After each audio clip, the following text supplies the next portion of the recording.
Let's talk about intestinal digestion and absorption of proteins. अब हमने देखा कि मोस्ट ऑफ द डाइजेशन हमारी प्रोटीन्स की एक तो स्टमक में हो गई, उसके बाद इंटेस्टाइन में ड्यूडेनम के लेवल पे हो गई। जो हमारे पास एंजाइम्स आ रहे थे पेनक्रियाज से, उन्होंने डाइजेस्ट कर दिया हमारे प्रोटीन को इनटू द स्मॉलर सब यूनिट्स। कुछ अमाइनो एसिड्स बन गए, कुछ डाइपेप्टाइड्स बन गए और ट्राइपेप्टाइड्स बन गए। अब ये जो स्मॉल लेवल पे डाइजेशन है, ये कुछ एंजाइम्स होते हैं जो इंटेस्टाइन के सेल्स में प्रेजेंट होते हैं, जो इंटेस्टाइन खुद करवा रहा है उसके cells. These enzymes are present on the luminal surface. Luminal surface क्या है? अब हमारे पास डाइजेस्टिव जो सिस्टम है वो एक ट्यूबुलर सिस्टम है। हमारे पास इंटेस्टाइन एक ट्यूब की फॉर्म में है, उसकी जो बीच वाली खाली जगह को हम ल्यूमन कह रहे हैं। साथ जो सेल्स प्रेजेंट होते हैं जो उसको सराउंड कर रहे हैं, उस खाली जगह को, उसको हम ल्यूमिनल सेल्स कह रहे हैं। वो सेल्स जो हैं उनकी जो एंडिंग्स होती हैं वो ब्रश बॉर्डर होती हैं। अब ये जो ब्रश बॉर्डर होते हैं, इनके ऊपर कुछ एंजाइम्स प्रेजेंट होते हैं जिनको हम कह रहे हैं डाइपेप्टाइडेजेस, ट्राइपेप्टाइडेजेस and एमाइनोपेप्टाइडेजेस।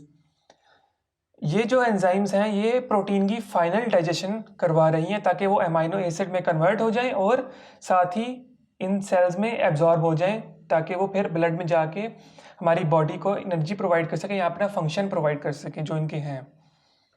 These are aminopeptidases and dipeptidases and tripeptidases। जो डाइपेप्टाइडेजेस है वो डाइपेप्टाइड पे एक्ट करेंगे और उसको ब्रेक कर देंगे। ट्राइपेप्टाइडेजेस ट्राइपेप्टाइड्स पे एक्ट करेंगे, उनको फ्री अमाइनो एसिड्स में ब्रेक कर देंगे to liberate the free amino acids. Aminopeptidases जो हैं उनकी एग्जांपल्स हैं leucine aminopeptidase and proline aminopeptidase. एक तो ये कि ल्यूसीन अमाइनोपेप्टाइडेज की बात करें तो एक तो अमाइनोपेप्टाइडेज है तो ऑब्वियसली वो एन टर्मिनल पे एक्ट करेगा, और ल्यूसीन अमाइनोपेप्टाइडेज है मतलब एक स्पेसिफिक, ल्यूसीन का जब नाम आ गया तो वो स्पेसिफिक है तो वो ल्यूसीन को एन टर्मिनल से लिबरेट करवा देगा। इसी तरह प्रोलीन अमाइनोपेप्टाइडेज एन टर्मिनल पे एक्ट करेगा और वहां से प्रोलीन को रिमूव करवा देगा। Absorption of amino acids. अब प्रोटीन हमारे पास जो है प्रॉपरली डाइजेस्ट हो गए इनटू द सिंगल सब unit that is the amino acid. अब उसकी एब्जॉर्प्शन होगी तभी वो बॉडी में अपने फंक्शंस परफॉर्म करेगा। तो एब्जॉर्प्शन जो है वो सारी की सारी स्मॉल इंटेस्टाइन में होती है, एनर्जी रिक्वायरिंग प्रोसेस है। ये जो जब यहाँ से एब्जॉर्प्शन हो जाती है तो वहाँ से फिर पोर्टल वेन में हमारे पास अमाइनो एसिड चले जाते हैं। पोर्टल वेन में क्यों जाते हैं? क्योंकि वहाँ का जो ब्लड है वो हमारे जो न्यूट्रिएंट्स हैं वो डायरेक्ट लिवर तक ले जाता है ताकि वहाँ से पूरी बॉडी में सर्कुलेट हो सके और जहाँ प्रोटीन ने फंक्शन परफॉर्म करना है वहाँ पे परफॉर्म कर ले। L amino acids are more rapidly absorb than D amino acid. दो फॉर्म्स हैं, L amino acids and D amino acids. तो वो कह रहा है कि एल अमाइनो एसिड्स जो हैं वो मोर रैपिडली और वो ज़्यादा जल्दी एब्जॉर्ब हो रहे हैं as compare to D amino acids. Transport of L amino acids is by active process, active transport है, और डी अमाइनो एसिड्स की सिंपल डिफ्यूजन है। मोस्टली जो है वो एक्टिव प्रोसेस है, एल अमाइनो एसिड्स की हो रही है। उसका मैकेनिज्म क्या है? डी अमाइनो एसिड तो सिंपल डिफ्यूजन से उसका कोई मैकेनिज्म नहीं होगा, वो सिंपली डिफ्यूज हो जाएंगे अक्रॉस द मेम्ब्रेन। जो एल अमाइनो एसिड्स हैं एक्टिव ट्रांसपोर्ट से हो रहे हैं वो सोडियम डिपेंडेंट है। सोडियम डिपेंडेंट इसलिए क्योंकि सोडियम आयंस जब प्रेजेंट होंगे तो वो हमारे मेम्ब्रेन के ऊपर जो प्रोटीन है, ये हमने देखा कि ये ल्यूमन है, एम्प्टी स्पेस है, साथ सेल्स प्रेजेंट है हमारे पास। यहाँ से अंदर एब्जॉर्प्शन होनी है अमाइनो एसिड की, तो ये सोडियम डिपेंडेंट है।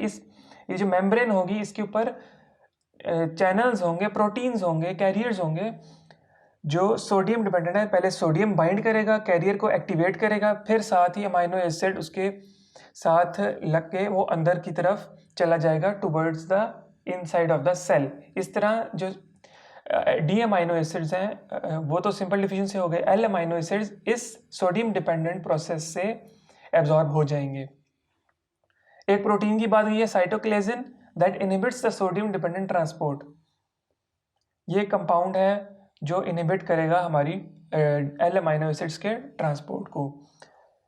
इंटैक्ट प्रोटीन्स की बात की गई है। इंटैक्ट प्रोटीन्स मतलब प्रॉपर पॉलीपेप्टाइड चेन जो डाइजेस्ट नहीं हुए हुए, इनकी एब्जॉर्प्शन होती है लेकिन सिर्फ इन्फेंट्स में। इन्फेंट्स जो लेस देन 1 ईयर होते हैं सिर्फ उनमें डाइजेशन हो रही है, क्योंकि ऑब्वियसली वो उनकी न्यू ग्रोथ हो रही है, अभी प्रॉपरली उनकी प्रोसेसेस पूरी तरह फॉर्म नहीं हुए, इसीलिए पूरी की पूरी प्रोटीन एब्जॉर्ब हो रही है। वो क्यों हो रही है? For immunoglobins absorption. इम्यूनोग्लोबिन्स को हम कहते हैं एंटीबॉडीज़। अब जो एक न्यूली बॉर्न इन्फेंट है उसको तो चाहिए एंटीबॉडीज़ फॉर एनी इम्यूनिटी, क्योंकि उसके अपने प्रोसेसेस अभी फुली फंक्शनल नहीं है। इसीलिए पूरी की पूरी प्रोटीन्स जो है वो मदर से इन्फेंट में जा रही हैं ताकि उसकी इम्यूनिटी डेवलप हो सके।